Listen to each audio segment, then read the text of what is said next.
ఘోర వార్తాలోకంకు స్వాగతం. ఈనాటి ముఖ్యాంశాలు: సరికొత్త దారిలో సర్కారీ చదువులు, వాలంటీర్లకు ప్రతి నెల అదనంగా 750 రూపాయలు, ప్రజారోగ్యంపై ప్రత్యేక శ్రద్ధ, ఏపీలో ఆరోగ్య సేవలు భేష్. కేంద్ర ఆరోగ్య కుటుంబ సంక్షేమ శాఖ మంత్రి మన్సుఖ్ మాండవీయ. జైలు నుంచే చదువు, పీజీ గోల్డ్ మెడల్ కైవసం. దేశంలో ఒక్క రోజులో 797 కరోనా కేసులు. ప్రపంచ సంపన్నురాలుగా రికార్డు. జార్ఖండ్లో 50 ఏళ్లకే పెన్షన్. ఉక్రెయిన్పై మళ్లీ నిప్పుల వర్షం. విజయవాడ మీదుగా అమృత్ భారత్ ఎక్స్ప్రెస్ రైలు. కృత్రిమ మేధస్సుతో నూతన ఆవిష్కరణలు. భద్రత గుప్పెట్లో అయోధ్య. నేడు ప్రధాని మోదీ పర్యటన. జేడీయూ అధ్యక్షుడిగా మళ్లీ నితీష్. శీతాకాలంలో నారింజ తీసుకోవడం వల్ల కలిగే ప్రయోజనాలు. ఈరోజు వార్తలను చూద్దాం. సరికొత్త దారిలో సర్కారీ చదువులు. రాష్ట్రంలో విద్యా వ్యవస్థలో విప్లవాత్మక మార్పులు తీసుకువచ్చాం. దేశ భవిష్యత్తును, తలరాతను మార్చే శక్తి ఒక్క చదువుకు మాత్రమే ఉంది. దీనిని నేను గట్టిగా నమ్మాను. విద్యా విధానంలో ప్రభుత్వ పాఠశాలల నుంచి ఉన్నత విద్య దాకా 55 నెలల పరిపాలనలో విప్లవాత్మక అడుగులు వేశాం. ఏకంగా 73,000 కోట్ల రూపాయలను విద్యారంగానికే ఖర్చు చేశామని గర్వంగా చెబుతున్నానని సీఎం వైఎస్ జగన్మోహన్ రెడ్డి స్పష్టం చేశారు. శుక్రవారం పశ్చిమ గోదావరి జిల్లా కేంద్రమైన భీమవరంలో జగనన్న విద్యా దీవెన పథకానికి సంబంధించి జూలై, సెప్టెంబర్ త్రైమాసికం నిధులను కంప్యూటర్లో బటన్ నొక్కి విడుదల చేశారు. 8,09,039 మంది పిల్లలకు మంచి చేసేలా 7,47,920 మంది తల్లుల ఖాతాల్లో 583 కోట్ల రూపాయలు జమ చేశారు. ఈ సందర్భంగా ఏర్పాటు చేసిన బహిరంగ సభలో మాట్లాడుతూ ప్రభుత్వ బడుల్లో చదువుతున్న పిల్లలకు 1 పేజీ ఇంగ్లీష్, 1 పేజీ తెలుగుతో బైలింగ్వల్ టెక్స్ట్ బుక్స్ ద్వారా మెరుగైన చదువు చెప్పిస్తున్నాం.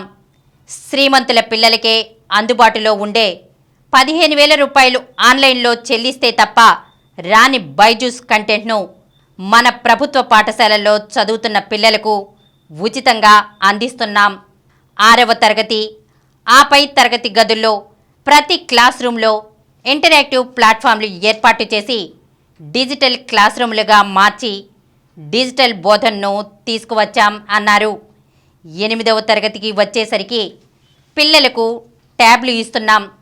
తెలుగు మీడియం నుంచి ఇంగ్లీష్ మీడియంకు సిబిఎస్ఈతో మొదలై ఐబీ వరకు వెళుతున్న ఈ ప్రయాణం పిల్లలందరినీ గొప్పవారిగా తీర్చిదిద్దే వరకు సాగుతుంది.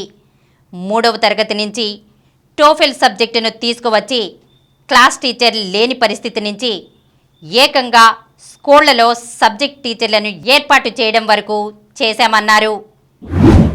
వాలంటీర్లకు ప్రతి నెల అదనంగా 750 రూపాయలు. గ్రామ, వార్డు వాలంటీర్లకు ప్రతి నెల గౌరవ వేతనంగా చెల్లిస్తున్న 5,000 రూపాయలకు అదనంగా మరో 750 రూపాయలను ప్రోత్సాహకంగా చెల్లించనున్నట్లు ప్రభుత్వం ప్రకటించింది. ఇంటింటికి రేషన్ పంపిణీ కార్యక్రమంలో వాలంటీర్లు క్రియాశీలకంగా పాల్గొంటున్నందుకు ఈ ప్రోత్సాహకాన్ని అందజేయనున్నట్లు తెలిపింది. ప్రతి నెల 750 రూపాయల మొత్తాన్ని పౌర సరఫరాల శాఖ ద్వారా వేరేగా వాలంటీర్లకు అందిస్తామని వెల్లడించింది. ఈ మేరకు పౌర సరఫరాల శాఖ కమిషనర్ అరుణ్ కుమార్ కొద్ది రోజుల క్రితం గ్రామ, వార్డు సచివాలయాల శాఖకు లేఖ రాశారు. ఈ నేపథ్యంలో గ్రామ, వార్డు సచివాలయాల శాఖ కమిషనర్ టిఎస్ చేతన్ శుక్రవారం అన్ని జిల్లాల కలెక్టర్లతో పాటు జాయింట్ కలెక్టర్లు, జిల్లాల గ్రామ, వార్డు సచివాలయాల శాఖ ఇన్ఛార్జీలు, మున్సిపల్ కమిషనర్లు, డిఎల్డిఓలు, ఎంపీడీఓలకు ఆదేశాలు జారీ చేశారు. ప్రజారోగ్యంపై ప్రత్యేక శ్రద్ధ.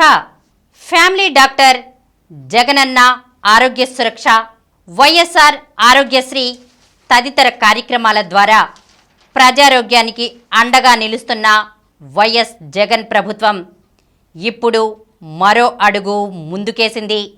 ఆరోగ్యశ్రీ పథకంలోని గుండె, మెదడు, ఆర్థో, పీడియాట్రిక్స్ విభాగాలకు సంబంధించిన 138 ప్రొసీజర్లలో ఏదైనా చికిత్స చేయించుకున్న తర్వాత ఏడాదిలోపు రోగులు 4 సార్లు వైద్యులను సంప్రదించాల్సి ఉంటుంది. ఆసుపత్రి నుంచి డిశ్చార్జ్ చేసే రోజే ఫాలోఅప్ సేవల కోసం రావాల్సిన తేదీలను వైద్యులు చెబుతుంటారు. ఆరోగ్యశ్రీ కింద చికిత్స పొందేవారంతా నిరుపేద, మధ్యతరగతి ప్రజలే. వీరు ప్రయాణాల ఖర్చులకు వెనుకడుగు వేసి ఫాలోఅప్ వైద్య సేవలపై నిర్లక్ష్యం చేస్తున్నారు. దీంతో సమస్య పూర్తిగా నయం కాకపోవడంతో భవిష్యత్తులో మళ్లీ ఆరోగ్యపరంగా ఇబ్బందులు ఎదుర్కొంటున్నారు. ఈ నేపథ్యంలో ఆ 138 ప్రొసీజర్లలో ఏదైనా చికిత్స పొందిన వారికి ప్రయాణ ఛార్జీలను కూడా ప్రభుత్వమే భరించాలని సీఎం జగన్ నిర్ణయించారు. ఒక్కో కన్సల్టేషన్కు 300 రూపాయల చొప్పున చెల్లించాలని ఆదేశాలు జారీ చేశారు. ఈ మేరకు వైద్య ఆరోగ్య శాఖ ఉత్తర్వులు జారీ చేసింది. ఏపీలో ఆరోగ్య సేవలు భేష్.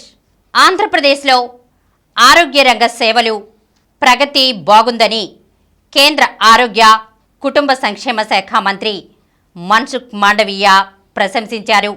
కేంద్ర, రాష్ట్రాల మధ్య సత్సంబంధాలతో ప్రజారోగ్య రంగ అభివృద్ధికి కృషి చేస్తున్నామని, పథకాలు, కార్యక్రమాల అమల్లో క్రియాశీలంగా వ్యవహరిస్తూ ప్రగతి పథంలో పయనిస్తున్నట్లు ఆయన తెలిపారు.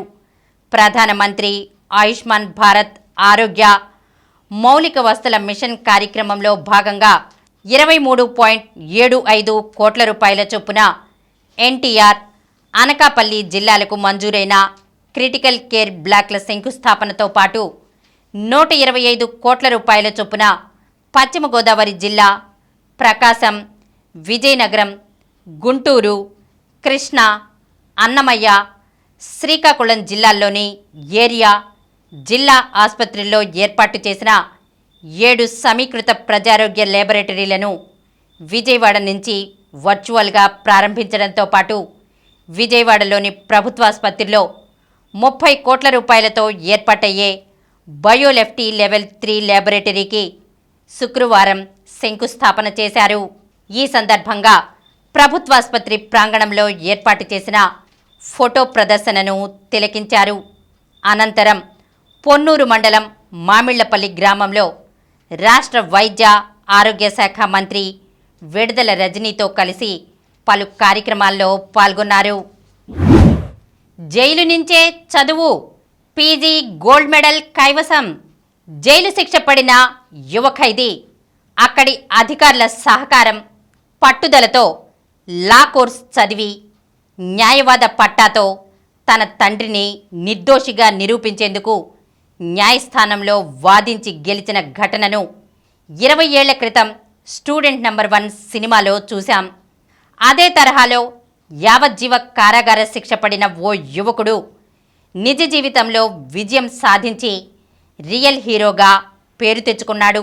నంద్యాల జిల్లా సంజామల మండలం పేరుసోముల గ్రామానికి చెందిన దూదేకుల నడిపి మాబుసా మాబున్ని కుమారుడు మహ్మద్ రఫీ 2014లో బీటెక్ చదివేవాడు.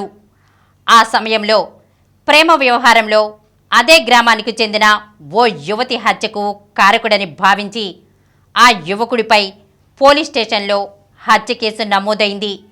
కోర్టులో విచారణ అనంతరం 2019 జూలై నెలలో రఫీకి జీవిత ఖైదు విధించారు. అప్పటి నుంచి కడప కేంద్ర కారాగారంలో జైలు శిక్ష అనుభవిస్తున్నాడు. ఖైదీలను సైతం అక్షరాస్యులుగా తీర్చిదిద్దాలనే సంకల్పంతో అక్కడి జైలు అధికారులు చదువుపై ఆసక్తి ఉన్నవారిని గుర్తించారు. 10 చదివిన వారిని దూర విద్య కోర్సుల ద్వారా పై చదువులకు ప్రోత్సహించారు. శిక్ష పడే నాటికే డిగ్రీ పూర్తి చేసిన మహమ్మద్ రఫీకి చదువుపై ఉన్న మక్కువను గుర్తించి అప్పటి నుంచి సూపరింటెండెంట్ ప్రకాష్, ఇతర జైలు అధికారులు ప్రోత్సాహం అందించారు. 2020లో డాక్టర్ బిఆర్ అంబేద్కర్ ఓపెన్ యూనివర్సిటీలో పీజీ చేసేందుకు అవకాశం కల్పించారు. మహమ్మద్ రఫీ ఏఎం సోషియాలజీలో అడ్మిషన్ పొందాడు. వివిధ రకాల పుస్తకాలు, స్టడీ మెటీరియల్ను సమకూర్చుకుని జైల్లోనే 4 గోడల మధ్య కష్టపడి చదివాడు. కోర్టు ఆదేశాల మేరకు జైలు అధికారులు 2022లో పరీక్షలకు అనుమతి ఇచ్చారు. అన్ని అవకాశాలను సద్వినియోగం చేసుకుని యూనివర్సిటీ పరిధిలోని ఆంధ్రప్రదేశ్, తెలంగాణ రాష్ట్రాలకు సంబంధించి ఎంఏ సోషియాలజీలో మొదటి ర్యాంక్తో గోల్డ్ మెడల్ కైవసం చేసుకున్నాడు. దేశంలో ఒక్క రోజులో 797 కరోనా కేసులు. దేశంలో కరోనా పాజిటివ్ కేసుల సంఖ్య రోజు రోజుకి పెరుగుతోంది. ముఖ్యంగా JN1 ఉప వేరియంట్ వేగంగా వ్యాప్తి చెందుతోంది. దేశవ్యాప్తంగా గత 24 గంటల్లో మొత్తం 797 కరోనా పాజిటివ్ కేసులు నమోదయ్యాయని కేంద్ర ఆరోగ్య శాఖ శుక్రవారం వెల్లడించింది. ఒకే రోజులో ఈ స్థాయిలో కేసులు నమోదు కావడం గత 7 నెలల్లో ఇదే మొదటిసారి. మొత్తం యాక్టివ్ కేసుల సంఖ్య 4091కి చేరుకుంది. ఇప్పటి వరకు JN1 వేరియంట్ బారిన పడిన బాధితుల సంఖ్య 162కు చేరింది. అత్యధికంగా కేరళలో 83 కేసులు, గుజరాత్లో 34 JN1 కేసులు వెలుగు చూశాయి. ఇదిలా ఉండగా గత 24 గంటల్లో కరోనా కాటుకు 5 బలయ్యారు. ప్రపంచంలోకెల్లా సంపన్నురాలిగా రికార్డు. కాస్మెటిక్స్ దిగ్గజంలో రియల్ వ్యాపార సామ్రాజ్య వారసురాలు ఫ్రాంకోయిస్ బెటెన్కోర్ట్ మేయర్స్ ప్రపంచంలో అత్యంత సంపన్న మహిళగా చరిత్ర సృష్టించారు. అలాగే ఏకంగా $100 బిలియన్ పైచిలుకు సంపదను ఆర్జించిన తొలి మహిళగా కూడా ఆమె నిలిచారు. అంతేకాక ప్రపంచ కుబేర్ల జాబితాలో ముఖేష్ అంబానీ, గౌతమ్ అదానీ, అమానికో ఓర్టెగా వంటి వ్యాపార దిగ్గజాలను వెనక్కు నెడుతూ 12వ స్థానానికి ఎగబాకారని బ్లూంబర్గ్ బిలియనీర్ల ఇండెక్స్ ప్రకటించింది. 70 ఏళ్ల మేయర్స్ $268 బిలియన్ విలువైన లోరియల్ వ్యాపార సామ్రాజ్యానికి వైస్ ప్రెసిడెంట్ హోదాలో ఉన్నారు. ఆమె కుటుంబానికి కంపెనీలో 35% దాకా వాటాలున్నాయి. 2017లో మేయర్స్ తల్లి మరణానంతరం అపారమైన ఆస్తి, కంపెనీ వాటాలు ఆమెకు వారసత్వంగా దక్కాయి. తాజాగా కంపెనీ వాటాల విలువ ఒక్కసారిగా చుక్కలనంటడంతో మేయర్స్ సంపద $1 బిలియన్ మార్కును దాటేసింది. జార్ఖండ్లో 50 ఏళ్లకే పెన్షన్ మంజూరు విషయంలో జార్ఖండ్ ప్రభుత్వం కీలక నిర్ణయం తీసుకుంది. గిరిజనులు, దళితులకు పెన్షన్ అర్హత వయసును 60 ఏళ్ల నుంచి 50 ఏళ్లకు తగ్గించింది. 50 ఏళ్ల వయసు రాగానే పెన్షన్ ప్రయోజనాలు అందుకోవచ్చని ముఖ్యమంత్రి హేమంత్ సోరెన్ శుక్రవారం ప్రకటించారు. రాష్ట్రంలో JMM కూటమి ప్రభుత్వం 4 ఏళ్లు పూర్తి చేసుకున్న సందర్భంగా నిర్వహించిన ప్రత్యేక కార్యక్రమంలో ఆయన మాట్లాడారు.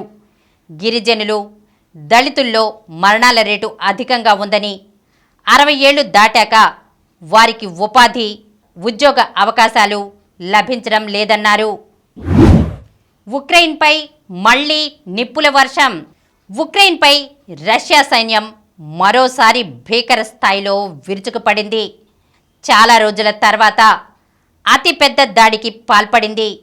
గురువారం రాత్రి నుంచి ఉక్రెయిన్లోని కీలకమైన లక్ష్యాలపై ఏకంగా 122 క్షిపణులు, 36 డ్రోన్లు ప్రయోగించింది. 18 గంటల పాటు జరిగిన ఈ దాడుల్లో 24 మంది సాధారణ పౌరులు మృతి చెందారని, దాదాపు 130 మంది గాయపడ్డారని ఉక్రెయిన్ అధికార వర్గాలు శుక్రవారం వెల్లడించాయి.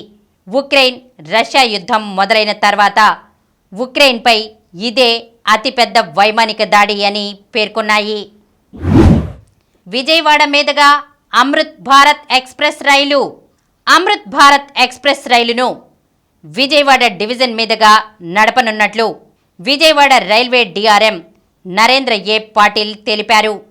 పశ్చిమ బెంగాల్ రాష్ట్రం మాల్దా టౌన్ నుంచి బెంగళూరు వరకు వెళ్లే ఈ సూపర్ఫాస్ట్ ప్యాసింజర్ రైలుతో పాటు వందే భారత్ రైలును ప్రధాని నరేంద్ర మోదీ ఈరోజు ప్రారంభిస్తారని చెప్పారు. శుక్రవారం డిఆర్ఎం కార్యాలయంలో ఏర్పాటు చేసిన విలేకరుల సమావేశంలో వివరాలు వెల్లడించారు. కృత్రిమ మేధస్సుతో నూతన ఆవిష్కరణలు. కృత్రిమ మేధస్సు సాంకేతిక పరిజ్ఞానాన్ని ఉపయోగించి ఏ రంగంలోనైనా నూతన ఆవిష్కరణలు ఖచ్చితత్వంతో సులభంగా జరుగుతున్నాయని Indian servers private limited CEO D Sai Satish చెప్పారు. పిబి సిద్ధార్థ కళాశాల కంప్యూటర్ సైన్స్ పీజీ విభాగం ఆధ్వర్యాన శుక్రవారం కృత్రిమ మేధస్సుతో నూతన ఆవిష్కరణలు అంశంపై కళాశాల ఆవరణలోని వెబ్నార్ హాల్లో సదస్సు జరిగింది. ఈ సందర్భంగా సతీష్ మాట్లాడుతూ పరీక్షల్లో విద్యార్థులు రాసిన జవాబు పత్రాన్ని పరిశీలించి ఎన్ని మార్కులు వస్తాయో కృత్రిమ మేధస్సు టెక్నాలజీ ద్వారా తెలుసుకోవచ్చని చెప్పారు. దీని ద్వారా కవితలు, కథలు రూపొందించవచ్చని తెలిపారు. వివిధ ప్రోగ్రామ్ లాంగ్వేజ్లను ఉపయోగించి అతి తక్కువ సమయంలో మానవాళి అవసరాలను తీర్చడానికి ఏమి చెయ్యాలనే అంశంపై కంప్యూటర్ ప్రోగ్రామర్లు పరిశోధనలు జరిపి వాటి ప్రకారం ఈ ఏఐ టెక్నాలజీని అభివృద్ధి చేశారని చెప్పారు. వైద్య రంగంలో అతి క్లిష్టమైన శస్త్రచికిత్సను కూడా ఈ టెక్నాలజీ ద్వారా విజయవంతంగా పూర్తి చేయవచ్చని చెప్పారు. యువత తమలోని నైపుణ్యాలను పెంచుకోవాలని సూచించారు. భద్రత గుప్పెట్లో అయోధ్య. ఆధ్యాత్మిక నగరి అయోధ్యలో ఈరోజు ప్రధాని మోదీ పర్యటించనున్న నేపథ్యంలో భద్రతా దళాలు భారీగా మోహరించాయి. గత 2 రోజులుగా దట్టమైన పొగమంచు కురుస్తున్న నగరమంతా బంతిపూల అలంకరణలు, కుడ్య చిత్రాలు, స్వాగత తోరణాలతో ఆధ్యాత్మిక శోభను సంతరించుకుంది.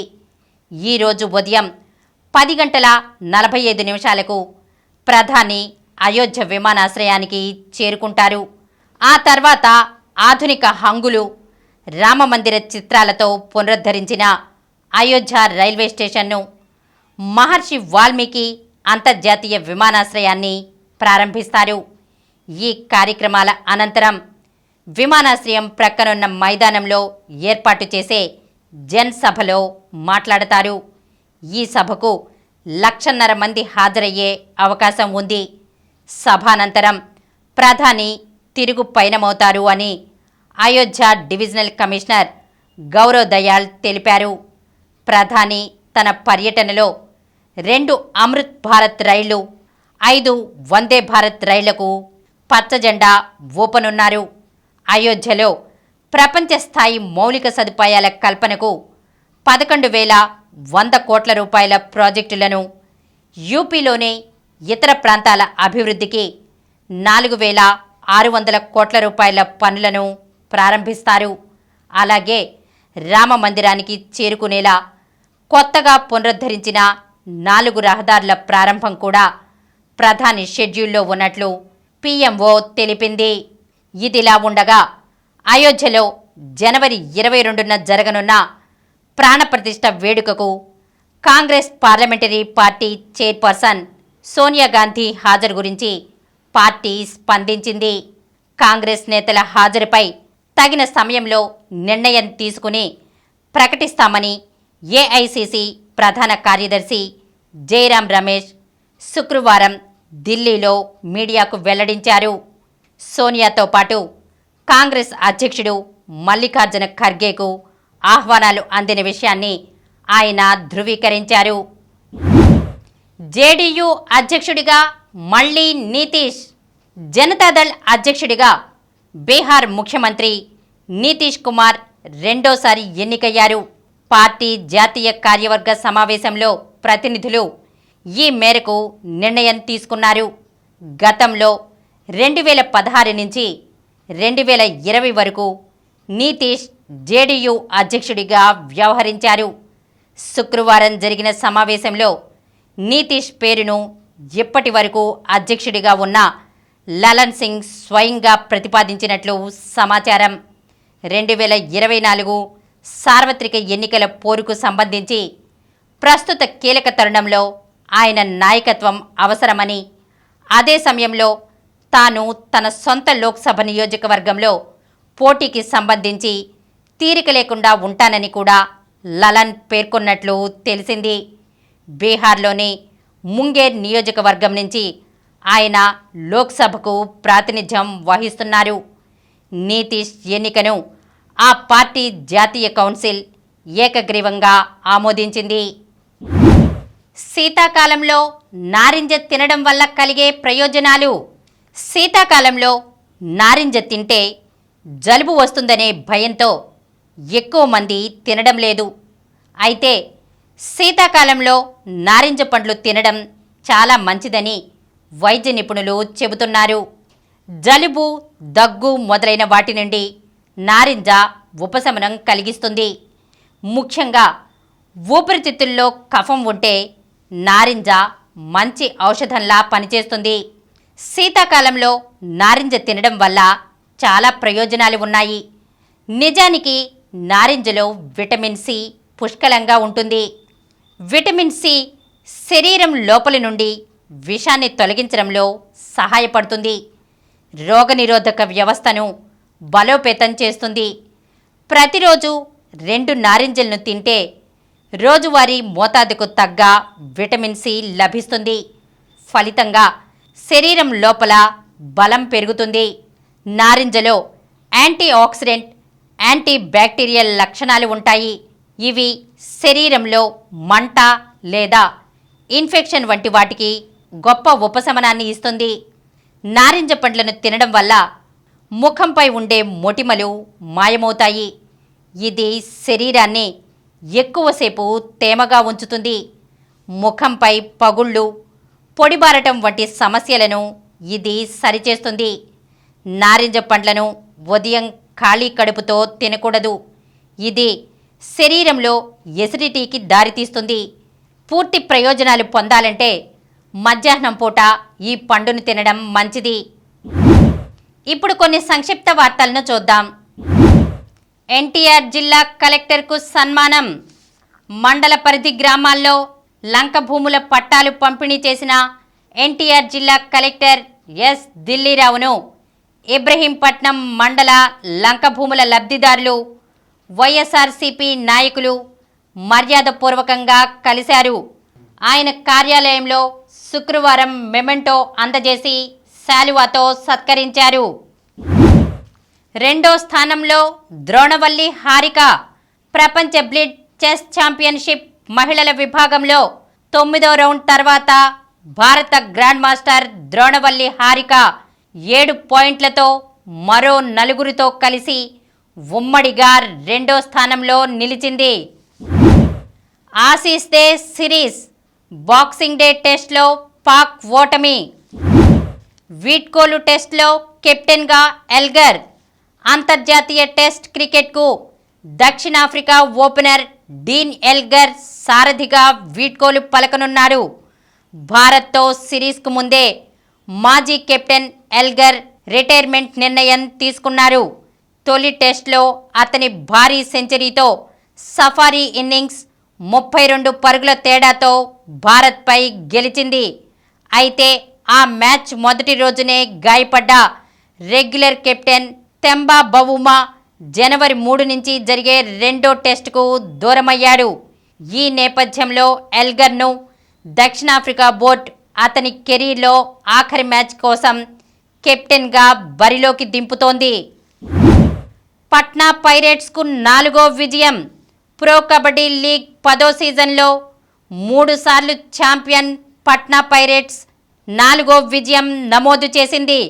హర్యానా స్టీలర్స్తో శుక్రవారం జరిగిన మ్యాచ్లో పట్నా పైరేట్స్ 46-33తో గెలిచింది. మరిన్ని వార్తా విశేషాలతో రేపటి గోరా వార్తాలోకంలో కలుద్దాం.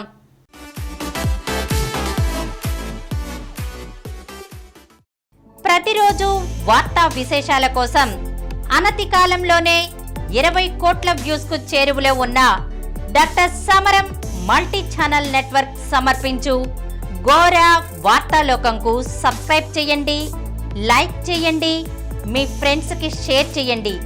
అలాగే ప్రక్కనున్న గంట సింబల్ని ప్రెస్ చేయడం మర్చిపోకండి. Please download Samaram multi-channel app and watch your favorite channels from your mobile. App available on Google Play Store and subscribe to the channels.